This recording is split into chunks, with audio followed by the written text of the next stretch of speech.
I had a lot of clients asking me what they need to become an esthetician, and because I had so many students coming over just to have a master class with me. But when you have a master class, you need to have a really solid background with the foundation trainings.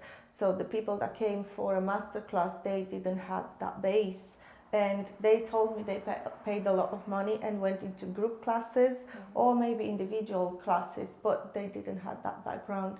So I thought, okay, let's do this, let's do it right. And we should give all the information you need, and I should, build your background how it should be from the beginning. To have that confidence to start, even though it's a one-day course, it's only one course, you only learn one treatment, but then when you go home, you will be confident enough to start on your own. I think it's best like that. Yeah, I agree. And that's how it should be. Every treatment, it should be on its own.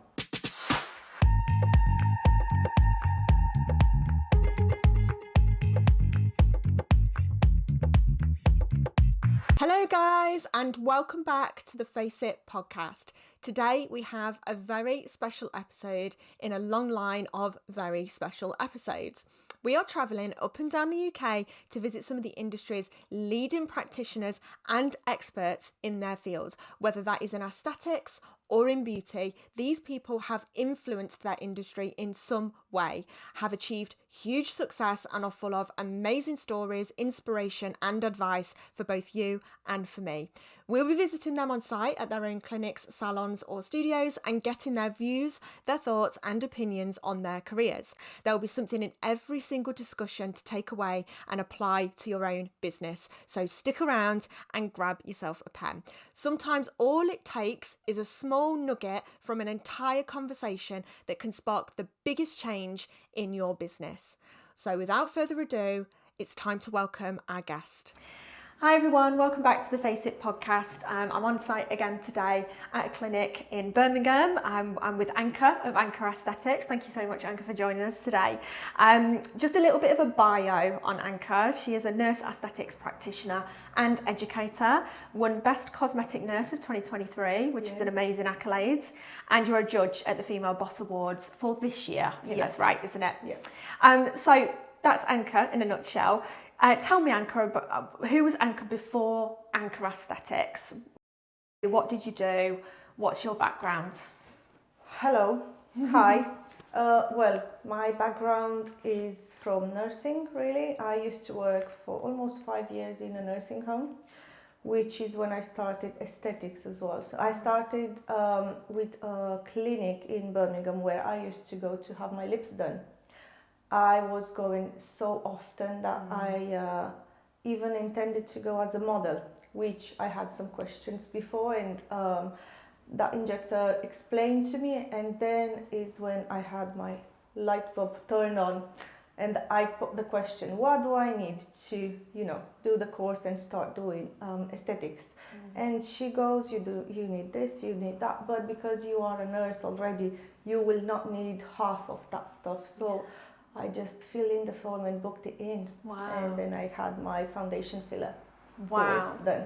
So it was literally just in that moment you were like, I need to be doing this. Yeah, and I think it was maybe because the student that the injector had at the moment when I was a model, she was a Romanian girl. Okay. So then I asked her what's her background, and she said, oh, she's not a nurse, she's nothing, but she needs to do like 3 courses instead of 1. So then is when I was like, okay, I'm gonna get into this. It's because I like it as well. I used to go so often to have my lips done, and I loved it. Yeah, so you were a client first and then a practitioner second. Yes, yeah. So how has that nursing background shaped what you do now in your own practice? I think it helped me with how I deal with the clients, how I talk to them, and I think it growed my patience with some of the clients as well, because you need to listen to them, to find the right treatment, to explain to them. Maybe they come in for, like, let's say lips, but they don't need their lips done, they need something else, and then you have to explain what suits them best. I suppose with nursing you get very used to having to give a lot of information about Yes. what's happening with someone's Yes. treatment. Yes, no matter you have 3 clients in a day or you have 10 clients in a day, your mouth should be like this to explain the before and after, the procedure, the outcome, the risks and everything. And especially to fill in the form on faces. Which we'll come to that. Yeah. But I suppose as well, did it help you with your confidence in what you were doing as well, because you had that background of dealing with people, of poking and prodding people, even touching people? Because I find that that's quite it's quite difficult to suddenly go from never actually manhandling someone to then being expected to inject their face, whereas you've already had that experience, so it's not as overwhelming, I would imagine, when you actually come to the injecting side. Yeah, I suppose too, but not as much because it's different. As a nurse, you take blood and you do some insulin and load of paperwork, not really using the needle as much. So I don't know. It helped me, but not as much as you would expect. Yeah. Because you don't touch the patient's face. You only have experience with the needles. You know what a needle is, the gauge, how long is it, and which is what. That's it, really. Did you still feel those initial nerves then when you actually qualified and then you went on to your first clients? Were you still like everybody else that kind of comes into it feeling like, oh my God, I'm actually going to inject someone's face today? Yes. You still had that moment? Oh yes, I think in everything we're starting to do, we're gonna have it. Yes, I was like, okay, this is me alone. My teacher is not, she's not there. Okay, I'm doing it on my own. Okay, let's do it. Yeah, it's a lot of anxiety at the beginning. What would you say to newbies that are coming in? I know you're a trainer and we are going to go on to your training in a bit, but what would you say to those new people that are coming in that have got an intense amount of anxiety around actually doing the treatments? Is there any advice you can give to them? I think anxiety, it's for all of us. I mean, I get it sometimes. I do have students that they say they get anxiety. What I can recommend is maybe a refresher course, and to avoid courses where you are taught in groups. The groups are not okay because you don't get to do as much practice as you need, and sometimes you don't even get your hands on a model. And that's what gives you anxiety, because you finish the course, you get your certificate, go home and start practicing, but you haven't had your, practicing. Yeah, I think that's it. You get it through numbers, through the amount of clients that you do. You get that confidence, don't you? Yeah, exactly, it doesn't come through just doing the paperwork side of it. Yeah, it's practicing. Yes. There is a lot of debate at the moment around the medic versus non-medic. So I was interested to know, as a nurse, what your standpoint is on that. Do you have an opinion on it? No. I don't like to get into it because, I have clients that comes, they were at the medics to be injected, they don't look good, but I then have another clients who they've been to non-medics and still they don't look good. Non-medic, medic, it doesn't really matter. It's just that even though I'm a nurse, when I started, I only needed to do, let's say, 1 course instead of 2. So I still start from the bottom. I still need that background of fillers and everything I need to do. So if you learn, with someone that will give you all the info you need, it means you will have everything you need as background to start. But no, I think this debate it's wrong. It shouldn't be, because we are as best as medic and as best as non-medic.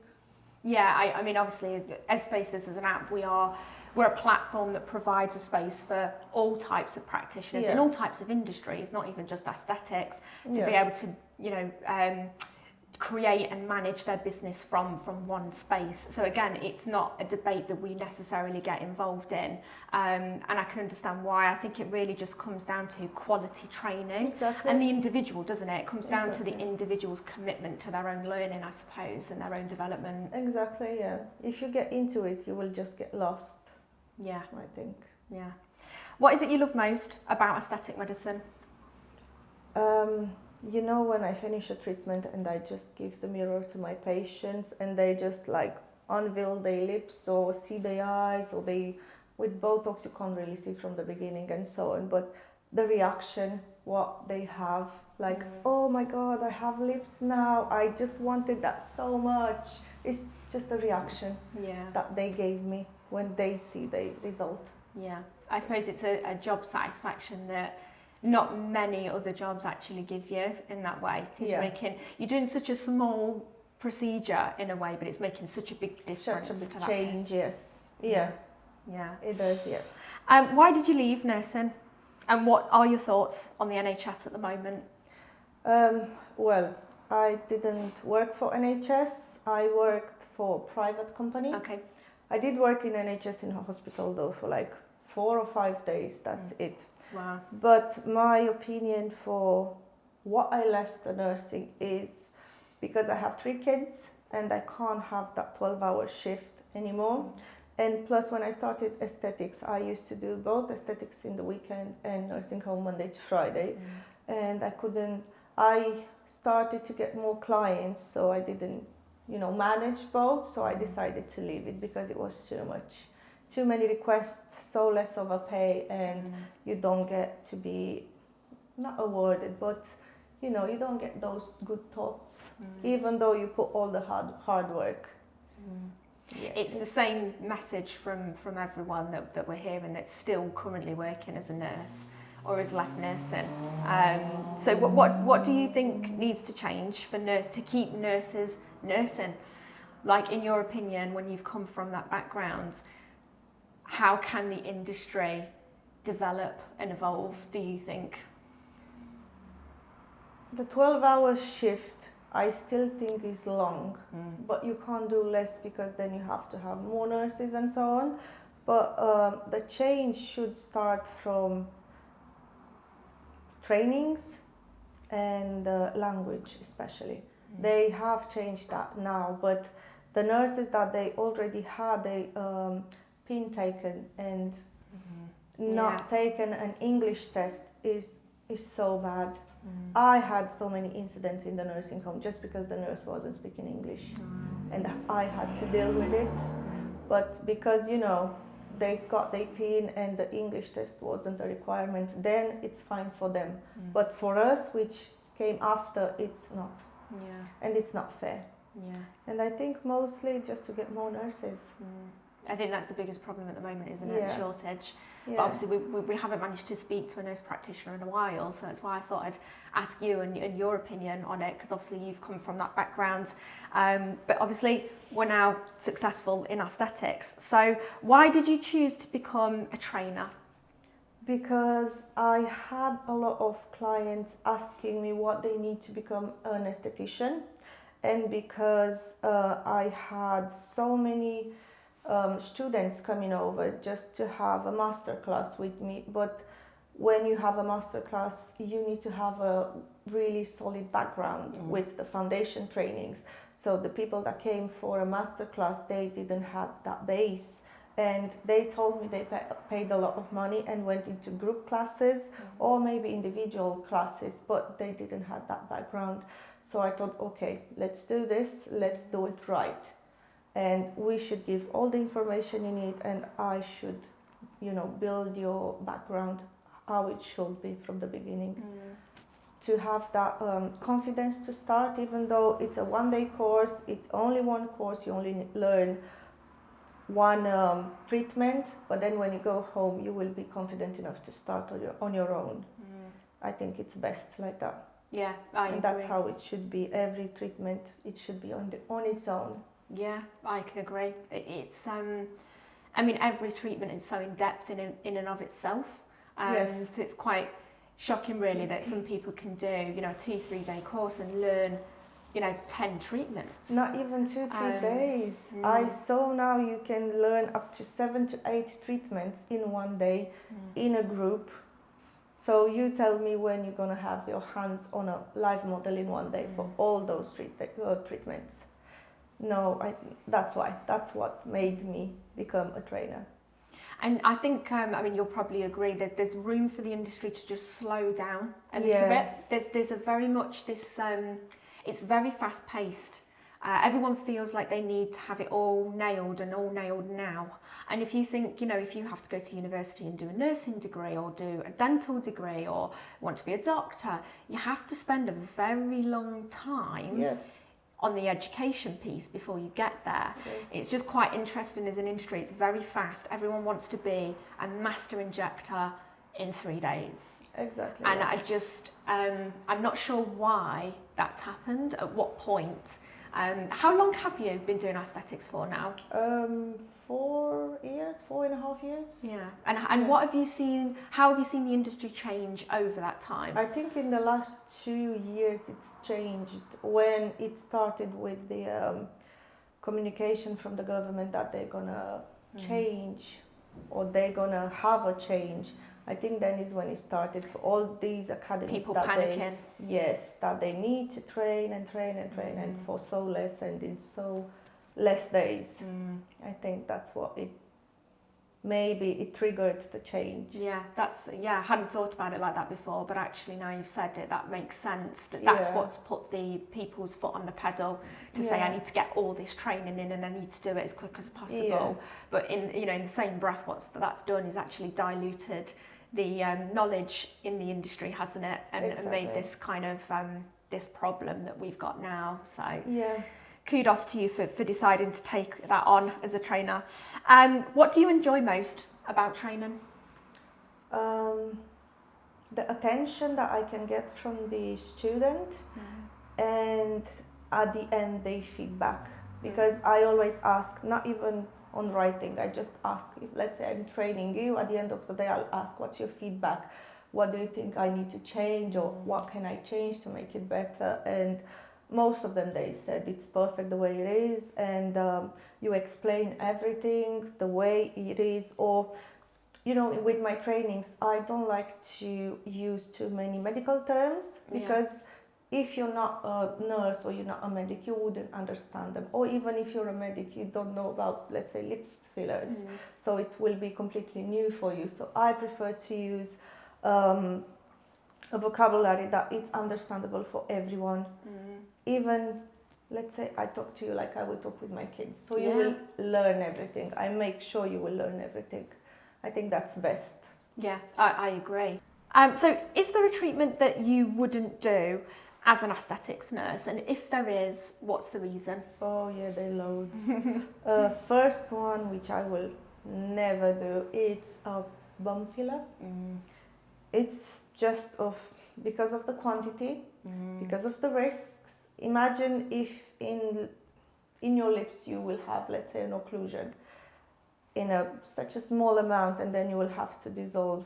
And then when you talk about bum filler, you will have in between 100 to 300 mLs, which you can inject depending on each individual. And then if you have a problem, how on earth will you dissolve all that? Yes, I know that there's protocol and there are, you will use hyaluronidases and so on to dissolve, but still it's too much. Until you fix the problem, it can be too late. And plus the infection rates and all that. And with the patients, they will have to have an aftercare really strict, which, let's be honest, no one is looking after. No. So that's why no. No, I completely agree. And I did have someone else on the podcast not long ago that I asked the same question and they said the same thing. It's very risky. It is. And I think it's reserved for a certain type of professional. I mean, I think she said that it felt like it landed more in the surgical side of things and it should be sitting with a surgeon on that end of it if they're going to go into doing that. Yeah. But there's other treatments. So you think, at that point, rather than just pumping it full of filler, maybe just go and have Brazilian butt lift or go and actually have the surgery. Yeah, it's less risky, let's say, or maybe, I don't know, you will have a better outcome. Because even with one filler, if you don't inject it correctly, you will just have it there because filler doesn't dissolve on its own, not even in 100 years. Yeah. So you will I'm still have assuming, it there. I'm quite intrigued, I'm assuming you would need top-ups would you need top-ups the way that you would with your lips? You know, like 18 months, 2 years down the line? I imagine you would. I think so, but not as often as with lips, because it's a more hardened so it's filler. a different type of filler. Yeah, it's a very different type, Yeah, that makes sense. How do you feel about the industry at the moment? Have you got any opinions that you'd like to share with our listeners? Oh dear, where to start? I would only like to say, if you guys have done a course, or let's say a foundation course, and then a masterclass, don't stop there. This industry is growing so much that we all need to go in, I don't know, every 6 to 8 months to do a refresher course, or even a new masterclass with the different people or the same people where we trained before. It's just because we need that experience from someone else, and every time you go you see something new. Even with my courses, I have so many courses done that every time I go somewhere else I learn something new. It's not the same. Even though I go like 5 times for 5 lips courses, every time it's something new, and that keeps your anxiety away and keeps you fresh with your memory of what you need to do and what you don't need to do. That's the best I can advise. That's right. I think it's keeping that pot of money to one side to invest in your own. Invest. You earn, you invest. You earn, you invest, and that's why it keeps you at a level. Yeah, which, you know, you clearly have done, and we're going to be showing you around this gorgeous clinic later on for those of you that are watching this on YouTube, and we are also going to be seeing you in action, obviously, doing a treatment on a client, so that would be really, really good. So you've built quite a strong personal brand online. So what's the secret? Has this been part of your success, do you think, as well? Oh dear. Okay. I think the success is based on the practicing that you have behind. And you know, as you get more years, you can get more years without practicing, or you can get more years with practicing. And I think it's built on how you manage to get those clients. And because now I get most of the clients from like the mouth recommendation, which is the best. What it helps with like posting really nice picture and explaining sometimes, and now I started to do more videos where I explain the procedures. You do so many videos, it's really good. I am trying my best, you know, I am trying, but sometimes I do get some of that disappointment, let's say, when I spend like 2 hours on a video, because I do everything myself. When I spend like 2 hours on a video and then I have so like 300-400 of views, and I'm like, oh. I'll give you some tips in a bit. I think we can increase those views. There's a couple of little tricks you can do. So you can try them when you leave and see if it helps. But I have noticed you've increased your videos quite a bit, which I think is really good. It's more engaging as well for clients. You know, they can really see what you're like as a practitioner, which I think is a really important part now, especially because a lot of clients are shopping around online for somebody. I think really being able to understand what your demeanour is even before they book in. Because that's what I'm trying. They can be quite anxious, you know, if they've never met you before. It does. That's what I'm trying now to explain, and mostly what a migration is, what lumps in the lips are, because these days with all this information, you know, there are still clients that they don't know. Because they go to the same practitioner over and over again, and then they have migration but nobody tells them. And I feel like those doctors, when they give you such a bad outcome or such a bad news, and I feel like, oh no, I have to tell you have migration, so I'm so sorry, but we have to do this and this, you choose. This is how we fix it. And I think as well, you know, it's a very competitive industry now in terms of there being a lot of practitioners, so I think building a strong personal brand just gives you even more of a foothold, rather than it just being a logo, you know, on the internet, people not really getting to know who you are. I think you in your businesses is as important, if not more important. It is. To put a face to it. It is, to show your face and to show your space of work really as well, because you can give them that idea from before they coming to you and take that anxiety, because they can have anxiety as well, the patients. It helps. I think there's always the assumption as well, it's quite easy to forget as a practitioner when you're doing things day in, day out, that could be the first time that client's ever heard the word migration, or has Yes. ever heard the word of an occlusion. They don't know what it is, Exactly. and it's quite easy to assume, because we've said it once in a video 6 months ago, that people still remember. So Yeah. you still have to keep posting it. And I think sometimes when you're creating content, it's quite easy to think that, well, I've already posted that ages ago, I don't want to repeat that content because I've done it before. But you've got to remember there's new people finding you every Exactly, yeah. single day. And then you have to reshare it or Yeah. share it again or Redo do a a new new version. one. Exactly, yeah. Yeah. Yeah. And I think it's important how you give that news to the patient as well, because you can't just say, oh, you have migration, where have you been, who injected you? No.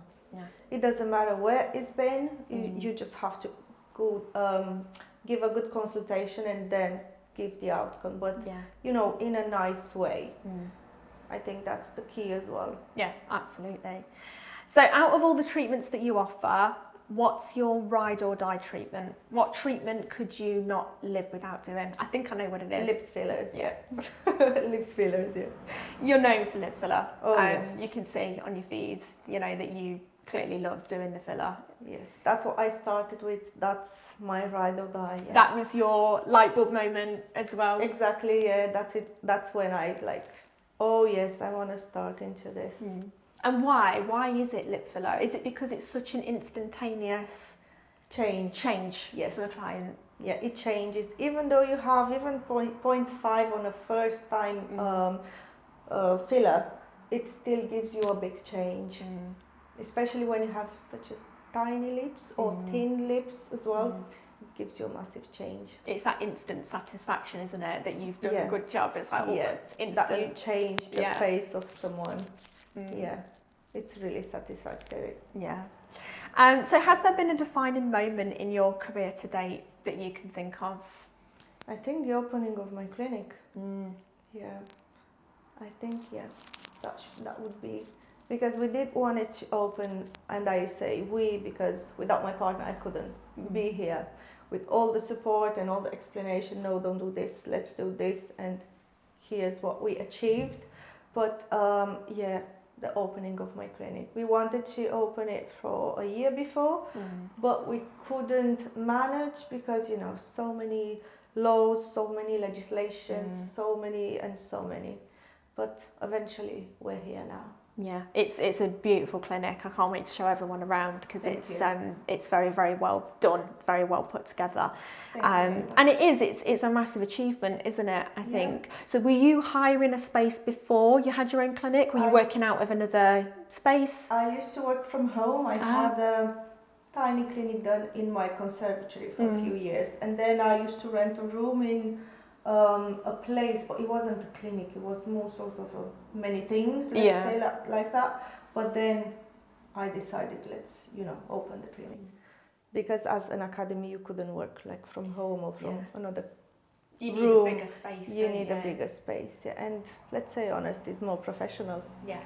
It is. I mean, you walk in and you've got your logo on the wall and you've got a nice reception area, and you walk in, you've got clinic space, and it just, I mean, it adds to that experience for the client, doesn't it, as well? So I think it is the ultimate dream for anyone starting out to finally have their own space. I still don't believe when I, you know, wake up, get ready for work, come in here, open the door to the clinic, and then I'm like, oh, okay, it's mine, I'm not dreaming. Yeah, it's mine. Yeah, well done. I've got goosebumps. Well done, absolutely. Yeah, it is. It's an amazing moment. So what advice would you give others that are coming into the industry? Keep investing and practice. Practice makes you better in everything you do, no matter we're talking about aesthetics or anything else. And then after investing and reach the level everyone want to be, you can put all your money in your thoughts and your clinic. It's hard, but it will pay off eventually.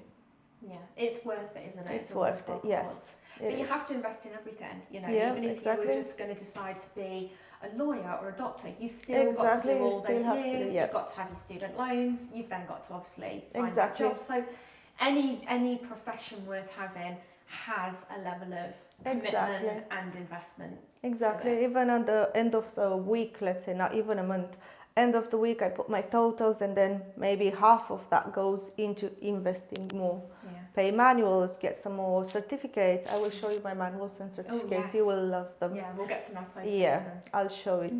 Yeah, it's just investing. Even with the trainings, I still invest, I still translate, because when I teach, I can teach in English, Romanian and Spanish. Amazing. So all my Wow. courses, which are the manuals that are online, I have translated them in these languages. Wow. So if I have someone coming like from Spain, they will get an online manual which is translated in Spanish. Amazing. That's really unusual. I think you're one of the first people that I've spoke to that has that capability, and that again, you know, puts you in a different position from other trainers because you're able to cater for more people. Yeah, which is amazing. Thank you. It's just because I know how I felt with some of the trainings I've been. Some of the trainings I took part, their English wasn't that great, just because they were, I don't know, some other backgrounds, and the English wasn't great, and I didn't really understand much. Okay. I had to question all the time, so I could have get a good explanation. Yeah. Yeah, so then I know how it is, so that's what I like to change. I just teach the way I would love to be taught at my time when I was learning. Yeah. I think what I that's the wanna best give. way to be a trainer, isn't it? Yeah. Is to kind of fix the things that didn't work for you. Exactly, yeah. And even though everyone who's asking me for like training prices, the prices might seem a little bit high, but when I explain that my prices is just for individual trainings, you will learn only one treatment with only one student, just you, nobody else. That's why my prices are so high. And even though at the end of the day, after one day of teaching, it's still not the amount that it will make me happy in terms of profit, because you know, in a day of training, I would get a certain amount from you and maybe some from the models. But if I book a full day of treatments, I would get more, Of course. rather than I would get with you. And that's what people don't understand. That's what students don't understand. Because I'll rather, you know, do my clients and go home and sleep, and then I will teach you for less. And then I will stay and think, oh, maybe did she take a note of that? Did she do this? Did she remember this? And, you know. That's how you know you are the right kind of person to be training, though, because you've not done it for financial reasons. You've already said you could easily make more money just instead of doing training. aesthetics instead of training, and yet you still want to do the training because you're passionate about doing the training, about teaching, yes. And doing it well. And then you'll sit there at the end of the day worrying and thinking, I hope that person left with everything that person needed. And that's the kind of trainer that, you know, those of you that are listening should be seeking out, is someone like Anka. So yeah, congratulations on Thank you. setting up an academy that's committed to people's learning. So we're coming to the end of our episode now, Anka. So unless there's anything that I've missed that you really wanted to get in there, let me know. But if not, then where can our listeners find you? I am based in Birmingham, but with teaching I can travel as well. Brilliant. I will teach in Romania in August. I will teach my Romanians. Yeah.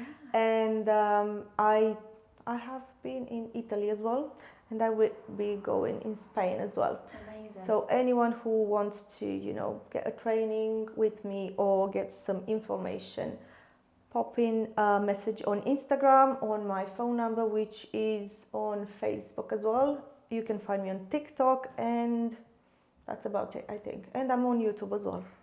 But just a few videos, you know, it's too hard to keep. Oh yeah, it is. It's a lot. It's to a lot keep on with top of what you're everything. doing Oh already. yes. The fact lot, you do all yes. of your own content as well, kudos to you, because it's a lot.